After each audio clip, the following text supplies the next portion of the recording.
आप सुन रहे हैं विविध भारती राष्ट्रीय सेवा।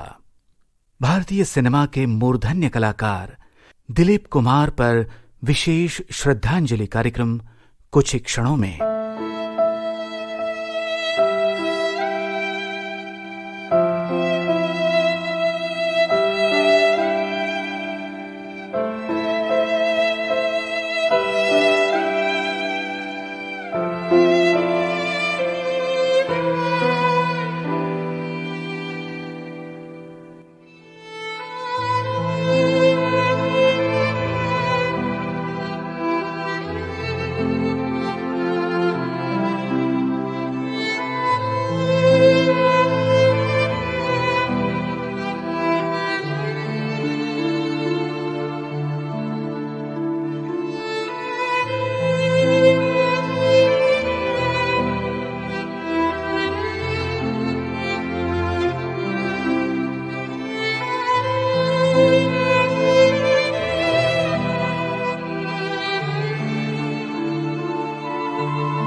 आज 2021 के जुलाई माह का 7वां दिन। आसमान में उगते हुए सूरज के साथ एक ऐसी खबर आई कि सुनने वालों का दिल डूब गया। दिलीप कुमार नहीं रहे। दुख हुआ कि एक नक्षत्र अस्त हो गया हमारा। दिलीप कुमार तो एक ही होता था, एक ही हुआ और एक ही रहेगा। दिलीप साहब जो तो एक लेजेंड थे, रहेंगे पूरा। जब तक हमारे इंडस्ट्री रहेगा तब तक वो रहेंगे हमारे दिल में। एक हीरो बोल के नहीं या एक बड़े आर्टिस्ट बोल के नहीं, वो तो है ही, रहेंगे हमारे दिल में। एक बहुत अच्छी मेमोरी है मेरी कि एक बार माँ ईद पे ले गई थी और वहाँ पर मैंने यूसुफ साहब के हाथ से उन्होंने मुझे खीर खिलाया था और 100 रुपया ईदी दी थी। ये है 1982 की बात। बहुत ही ज्यादा अपसेट हूँ क्योंकि एक ऐसा इंस्टीट्यूशन खोया है जो रिप्लेस नहीं हो सकता। मोहम्मद यूसुफ खान, जिन्हें हम दिलीप कुमार के नाम से जानते हैं। दिलीप कुमार का जन्म 11 दिसंबर 1922 को तत्कालीन ब्रिटिश इंडिया के पेशावर शहर के किस्सा ख्वानी बाजार इलाके में हुआ था। उनके पिता लाला गुलाम सरवर खान व्यापार के सिलसिले में पेशावर से नासिक के पास देवलाली में आकर बस गए। वहीं बार्न्स स्कूल में यूसुफ की पढ़ाई लिखाई हुई। एक नजर डालते हैं दिलीप कुमार साहब के फिल्मी सफर पर। 40 के दशक में दिलीप कुमार के फिल्मी करियर की शुरुआत हुई। पहली फिल्म थी ज्वार भाटा। 1944 की इस फिल्म के साथ कुछ अन्य फिल्मों के बाद दिलीप कुमार की पहचान बनी 1947 की फिल्म जुगनू से। इस फिल्म में उनकी नायिका थीं नूर जहां। दिलीप कुमार साहब की 1948 की फिल्में थीं शहीद और मेला। सफलता का ये सिलसिला जारी रहा और 1949 में बॉक्स ऑफिस पर धमाका किया फिल्म अंदाज ने, जिसमें उनके सह कलाकार थे राज कपूर और नरगिस। अपने निराले अंदाज के अभिनय से दर्शकों का दिल जीतने वाले दिलीप कुमार अब ट्रेजेडी किंग के रूप में फिल्मी दुनिया में स्थापित हो चुके थे। 50 के दशक में उनके सफलता की सीढ़ियां थीं ये फिल्में। 1950 की फिल्में जोगन और बाबुल, हलचल, दीदार और तराना 1951 में रिलीज हुईं। आन, दाग और संगदिल ये फिल्में थीं 1952 की। 1953 में शिकस्त और 1954 में आई अमर।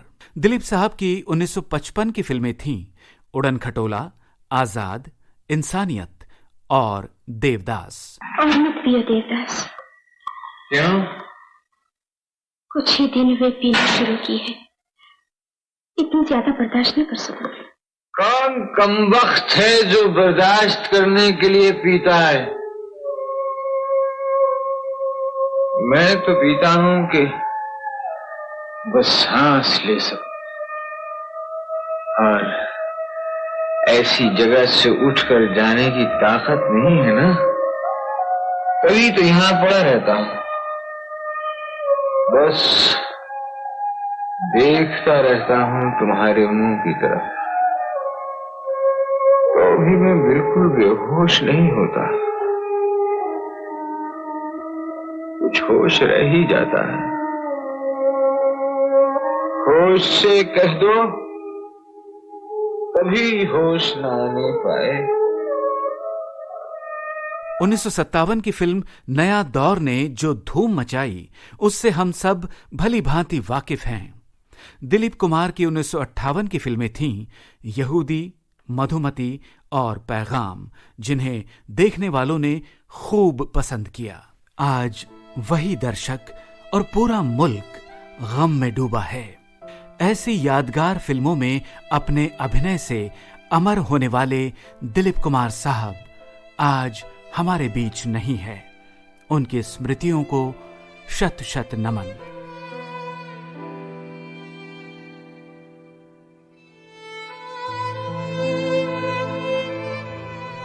ऐसे हर दिल अजीज कलाकार को याद कर रहे हैं फिल्म निर्देशक पार्थो घोष।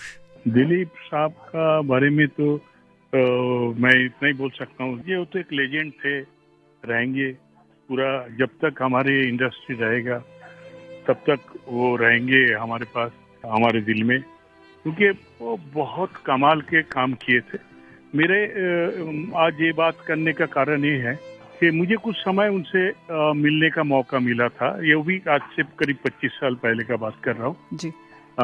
तो मैं एक प्रोजेक्ट के लिए उनको पास गए थे, उनका बंगलो में जो अभी पाली हिल में। तो मैं उस कारण से मुझे कम से कम 4-5 बार मैंने वहाँ पर गए और मिले जी। उन्होंने टाइम भी दिए, उन्होंने नरेशन भी सुना, उनको कैरेक्टर भी बहुत अच्छा लगा करने के लिए, ये सब बातें चल रहा था। उनका बिहेवियर जो था, हम कि कोई ऐसे कोई बड़े तो कोई लोग नहीं थे उनका पास, तो हम बहुत छोटे भी आए, छोटे रहेंगे भी। वो इतना प्यार से मिलते थे और इतना प्यार से बात करके, एक्चुअली उर्दू जबान से ही बात करते, तो जनाबे वो ऐसे ऐसे संबंध करते थे। हमको तो कुछ ऐसे लगता था ये अरे मुझे क्यों ऐसे मेरे साथ बात कर रहे, पर इतना प्यारे बातों से मिलते थे, सुनते थे, समय देते थे, डिस्कस करते थे कैरेक्टर के बारे में। इसमें एक दिन का मैं बात कहना चाहता हूँ। उसी दौरान एक दिन हम लोग का जो टाइम दिया गया था, हम पहुँचे, हमारे राइटर, और आधे घंटे उनका थोड़ा लेट हो गया आने में।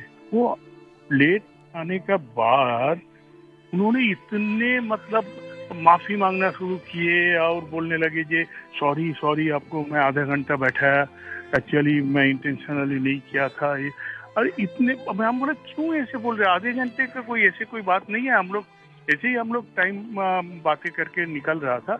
और आप प्लीज, मतलब मैं खुद शर्मिंदा हो गया कि भाई उनको इतने माफी मांगना इस बात पे, ये वो थोड़ा लेट हो गए। यही था दिलीप साहब की खूबी। ऐसे इंसान सिर्फ एक हीरो बोल के नहीं या एक बड़े आर्टिस्ट बोल के नहीं, वो तो है ही, रहेंगे। उनका जो बिहेवियर था, और वो भी हमारे जैसे लोगों को साथ जो उन्होंने हमसे उस समय बर्ताव किए थे, तो मैं तो बहुत बड़ा फैन हो गया था उनका। मैं जिंदगी भर मुझे ये याद रहेगा।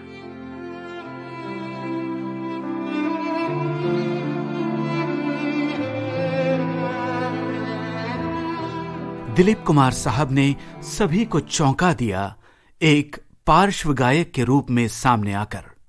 लता जी के साथ उनके गाए 1957 की ये फिल्म है मुसाफिर, संगीतकार सलील चौधरी। 60 के दशक का शुभारंभ एक रोमांटिक म्यूजिकल फिल्म से हुआ, कोहिनूर। 1960 में ही प्रदर्शित हुई थी के आसिफ की बिग बजट ऐतिहासिक फिल्म मुगल आजम। तुम्हारी मौजूदगी नाफरमानी की दलील है। अनारकली कैद कर ली गई और मैं देखता रहा। और तुम कर भी क्या सकते थे? एक अजीमुशान शहंशाह के सामने कोई कर भी क्या सकता है, मगर आज जिल्ले इलाही को अपने जुल्म और मेरे ज़ब्त की हद मुकर्रर करनी होगी। अगर तुम्हारी आरज़ू एक कनीज है, एक बांदी है, तो सारी जिंदगी इसी तरह जब्त करना होगा। क्या परवरदिगार आलम से आपने मुझे इसीलिए मांगा था कि जिंदगी मुझे मिले और उसके मालिक आप हों, सांसें मेरी हों और दिल की धड़कनों पर आपका कब्जा रहे? जिल्ले इलाही, क्या मेरी जिंदगी आपकी दुआओं का कर्जा है जो मुझे अपने आंसुओं से अदा करना पड़ेगा? तलीम, अनारकली तुम्हारे काबिल नहीं। यूं नहीं,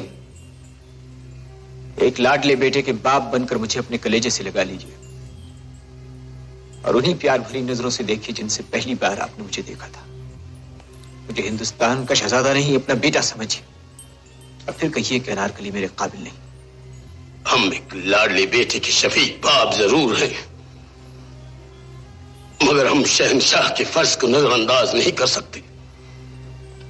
हम अपने बेटे के धड़कते हुए दिल के लिए हिंदुस्तान की तकदीर नहीं बदल सकते। तकदीरें बदल जाती हैं, जमाना बदल जाता है, मुल्कों की तारीख बदल जाती है, शहंशाह बदल जाते हैं, मगर इस बदलती हुई दुनिया में मोहब्बत जिस इंसान का दामन थाम लेती है वो इंसान नहीं बदलता। बॉक्स ऑफिस पर कमाई के मामले में फिल्म मुगले आजम का रिकॉर्ड 11 सालों तक बरकरार रहा और जहां तक लोकप्रियता की बात है, वो कीर्तिमान तो आज तक दर्शकों के दिलों में कायम है। अपने जीवन में दिलीप कुमार साहब ने केवल एक ही फिल्म का निर्माण किया और वो थी 1962 की ब्लॉकबस्टर फिल्म गंगा जमुना। 60 के दशक में जिन अन्य फिल्मों में दिलीप कुमार रुपहले पर्दे पर आए, वो फिल्में थीं लीडर, दिल दिया दर्द लिया, राम और श्याम और संघर्ष। दिलीप कुमार की जीवन संगिनी सायरा बानू 1970 में पहली बार पर्दे पर उनकी नायिका बनी फिल्म गोपी में। इसी साल ये जोड़ी फिर दिखाई दी फिल्म सगीना महतो में। अपनी अभिनय प्रतिभा से हर उम्र के लोगों के दिलों पर राज करने वाले दिलीप कुमार जी हमारे बीच नहीं हैं। फिल्म जगत से जुड़ी कुछ नामचीन हस्तियों ने मरहूम दिलीप कुमार को अपनी भावभीनी श्रद्धांजलि अर्पित की है इन शब्दों में। सुप्रसिद्ध लेखिका डॉक्टर अचला नागर। हालांकि अभिनय काफी वर्षों पहले वो छोड़ चुके थे, लेकिन मेरा सौभाग्य है कि उनके साथ मेरी अनेक मुलाकातें हुई। और सबसे पहले जब मैं 7 वर्ष की थी और शिवाजी पार्क में घर था, तो मेरे दोनों भाइयों को, मुझ भाई और भाई का यज्ञोपवीत था। दिलीप साहब का जो घर का, उनके पिताजी का पुश्तैनी काम था, ड्राई फ्रूट्स, कोल्ड ड्रिंक्स, ये सब मैं जानती नहीं थी कौन है ये, लेकिन ये बाद में पता लगा कि सबको जो घर के सदस्य की तरह कोल्ड ड्रिंक्स वगैरह बांट रहे थे। तो बाद में पता लगा कि ये तब बिल्कुल 21, 22, 23 साल के रहे होंगे, सन 47 की बात है। तो पता लगा दिलीप कुमार है। तो ये तो पहली एक झलक याद है मुझे। उसके बाद मैं जब 81 में निकाह लिखने के लिए मुंबई आई, तो उसी समय निकाह से पहले ही सेट पर उनके बेटे रवि की फिल्म मजदूर सेट पर थी, जिसमें दिलीप साहब थे, रति थी, राज बब्बर थे, काफी लोग थे। तो पापा मुझे अपने साथ ले गए सेट पर। तो बहुत व्यस्त थी, मतलब क्या कर रहे थे, कोई एक पट्टे के ऊपर पेपर लगा हुआ, उस पर लिखे जा रहे हैं। तो मैंने धीरे से पूछा किसी से कि दिलीप साहब क्या कर रहे हैं। बोले ये अपने जिस अंदाज में बोलते हैं अपना संवाद, उसको पहले अपने तरीके से कोमा, फुल स्टॉप, पॉज, ये सब लगा के लिखते हैं, अपना एक रियाज करते हैं, उसके बाद डिलीवरी करते हैं डायरेक्ट। ये बात मुझे बहुत अच्छी लगी। तो सीखने का हर बात मेरी आदत है कि कोई अच्छी बात हो तो सीख लो उसको। उसके बाद जब ये नजरें उठाई उन्होंने, पापा को देखा, फिर उनसे बातचीत की, तो उन्होंने मेरा परिचय करवाया, ये है अचला नागर, और बाबूजी का नाम लिया अमृतलाल नागर जी। अरे खड़े हो गए वो तो, और एकदम मतलब मुझे इतना वो लगा, खड़े होकर कहने लगे अरे वाह पंडित नरेंद्र शर्मा, नागर जी, भगवती चरण रत्ना, ये तीनों तो हमें यहाँ लाने वाले हैं। और ये जो नामकरण हमारा यूसुफ से जो दिलीप कुमार, ये इन्हीं की देन है। तो अब आप यहाँ तशरीफ लाई हैं, तो अब देखें, अब उन्होंने तो अपना कलम का अपने वक्त में जादू बिखेरा और आगे अब आप करिए। अब तो हमारे चोपड़ा साहब आपको इतने बढ़िया, मैं क्या बताऊं, मुझे भी जो एक बड़े ब्रेक हैं उनसे ही मिले हैं, वो मेरी यादों की पहली मुलाकात है। उसके बाद फिर एक बार ये हमारी ने कहा कि भी 100 डेज हो गए थे जी। तो सी रॉक एक बहुत बढ़िया खूबसूरत, वहाँ शूटिंग भी काफी हुई थी उनका, वहाँ मिला 100 दिन पूरे हुए थे, तो एक कार्यक्रम था। तो मैं बड़ी एक सफलता होती है और नया नया ये क्षेत्र था, तो बड़ी इधर उधर देखती हुई सबसे बातें करती। मुझे ये भी पता नहीं कि दिलीप साहब वहाँ बैठे हुए हैं जी। और फिर किसी ने कहा दिलीप साहब बैठे हुए, तो जो पलट के जो गई तो मुस्कुराए। अब एक कहावत जो कहते हैं ना कि फूलों, कोई बोलता ऐसे है कि फूल झड़ते हैं, तो अगर मैंने किसी को फूल झड़ते देखा है तो दिलीप साहब की एक मुस्कुराहट होती थी और फिर बात करते थे। तो मैं बड़ी झेपते हुए गई, मैंने आपको देखा नहीं, माफ कर। नहीं, आज आपका दिन है मोहतरमा, आज तो आपका दिन है, देखिए। तो मैं बड़ा एक वो लगने लगा, एक झिझक थी जी। लेकिन हमेशा बहुत, जब भी मुलाकात होती फिर मेरे बच्चों को बताते हैं, मेरे बच्चे, ये उनसे ही परिचय हो गया उनका। तो एडिटिंग करने ये लोग जाते थे, वो भी कुछ एडिटिंग, तो ये कहा करती थी, देखो बच्चों काम करो, लेकिन काम क्यों करते हैं? खाने के लिए, तो आप लोग समय से वक्त से खाना खाइए। तो दिलीप साहब तो क्या कहा जाए कि कलाकारों में आज अमित जी से पूछिए आप, एक ही नाम लेते हैं बस, दिलीप कुमार तो एक ही होता था, एक ही हुआ और एक ही रहेगा। आज बहुत हालांकि दुख हुआ कि एक नक्षत्र अस्त हो गया हमारा। मेरे अश्रुपूर्ण उनको विदाई। दिलीप कुमार के फिल्मी करियर की एक नई पारी शुरू हुई 1980 में और ये धमाकेदार शुरुआत मनोज कुमार की फिल्म क्रांति से हुई और चरित्र भूमिकाओं का ये सिलसिला जारी रहा 1998 तक। क्रांति के बाद विधाता, शक्ति, मशाल, दुनिया, धर्म अधिकारी, कर्मा, कानून अपना अपना, सौदागर और किला, इन फिल्मों के वो सभी किरदार जो दिलीप कुमार साहब ने निभाए बेहद पसंद किए गए। दिलीप कुमार ने अपने लंबे फिल्मी सफर में 8 बार सर्वोत्कृष्ट अभिनय के लिए film fair best actor award जीता है और उन्हें film fair life time achievement पुरस्कार से सम्मानित किया जा चुका है।